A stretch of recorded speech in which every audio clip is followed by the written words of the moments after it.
অনেক সময় ব্যবসায়ীদেরকে বলা হয় সুবিধাবাদী। যখন যে সরকার আসে তার সাথে লাইন দেয়। আমার কথায় কেউ মনে কষ্ট নেবেন না। সমাজের পক্ষ থেকে চাঁদা, করাপশন, দুর্নীতি ব্যবসায়ীদেরকে এমনভাবে নিরুৎসাহিত করে যে নিজ দেশে সামর্থ্য থাকা সত্ত্বেও এখন আর কোনো ব্যবসার উদ্যোগ নেওয়ার চিন্তা করেন না। অনেক যেটা আছে এটাই বাঁচবে কিভাবে সেই ত্রাহি চিন্তা। আমরা যখন বিদেশি বন্ধুদের সাথে বসি তাদেরকে আহ্বান জানাই, আসো। বলে কোথায় আসবো, তোমার দেশ তো স্টেবল না, তোমার দেশে তো লাল ফিতা, তোমার দেশে তো আমার জীবনের এবং আমার ফান্ডের হুমকি আছে, আমার ফান্ডের সেফটি ছাড়া আমি এখানে আসবো কেন? এরকম বহু দেশ আছে যারা আমাদেরকে এই কমফোর্টেবল এনভায়রনমেন্ট এসার্ট করবে। তোমরা এনভায়রনমেন্ট এসার্ট করো, আমরা আসব। আমরা যখন বলি আমাদের হিউজ ম্যান পাওয়ার আছে, লেবার এখানে চিপার, ম্যানুফ্যাকচারিং কস্ট হবে তোমার কম, বেনিফিট তুমি বেশি করতে পারবা। বলে যে ম্যানুফ্যাকচার করতে পারলেই না আমি বেনিফিট করব, সেই করার এনভায়রনমেন্টটা তো আমার লাগবে। এটা শুধু বিদেশি বন্ধুদের কথা না, এটা আমাদের সকল উদ্যোক্তা এবং ব্যবসায়ীদের কথা। অনেক সময় ব্যবসায়ীদেরকে বলা হয় সুবিধাবাদী।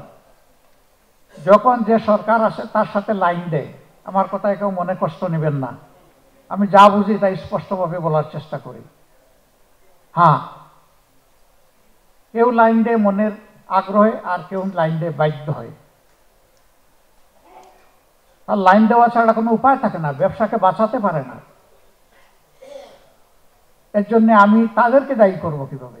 এ দায় আমার, এ দায় রাজনীতিবিদদের। রাজনীতির বাইরে কোনো অর্থনীতি নাই। সকল নীতি নিয়ন্ত্রণ করবে রাজনীতি, সমন্বয় করবে রাজনীতি, বিকশিত করবে রাজনীতি। মগজ ঠিক থাকলে গোটা শরীর ঠিক ফাংশন করবে। ব্রেইন যদি ঠিক না থাকে, বডির কোনো পার্টস প্রপারলি ফাংশন করবে না। ব্যবসায়ীরা সমাজের একটা গুরুত্বপূর্ণ অঙ্গ। রাজনীতির জায়গা থেকে এ পর্যন্ত স্বাধীন বাংলাদেশে আমরা যতই বলি, আমরা কাঙ্ক্ষিত সেই সুবিধা এবং কমফর্ট জোন আমরা দেশি বিদেশি ব্যবসায়ীদের জন্য তৈরি করতে পারিনি। এটাই সত্য। এখন যা পারলাম না তা কি হবে না? কাউকে কাউকে তো আগায় আসতে হবে। হ্যাঁ, এই কাজটা করা দরকার, কিন্তু question who will bell the cat?